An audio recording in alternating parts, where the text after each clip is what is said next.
భోజనం తర్వాత స్నానం చేయకూడదు. స్నానం చేసే సమయమున పైనుంచి రుద్దుకుంటూ స్నానం చేయరాదు. ఇలా చేస్తే కామం వృద్ధి చెందుతుంది. అడ్డదిడ్డంగా రుద్దుతూ సాన్నం ముగించాలి. పగటి పూట భార్యతో కలవరాదు. అలాగే వెలుతురు లేని ప్రదేశంలో చదవరాదు. అలాగే లేవగానే కూడా చదవరాదు.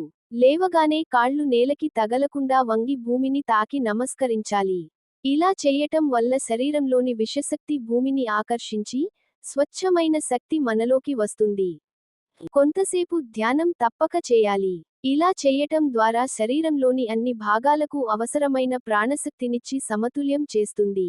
శరీరానికి హాని కలిగించే విష తరంగాలు బయటికి వెళతాయి. సాయం సమయములో సూర్యుని కిరణాలతో స్నానం చేయాలి. అనగా కొద్దిసేపు నిలవాలి.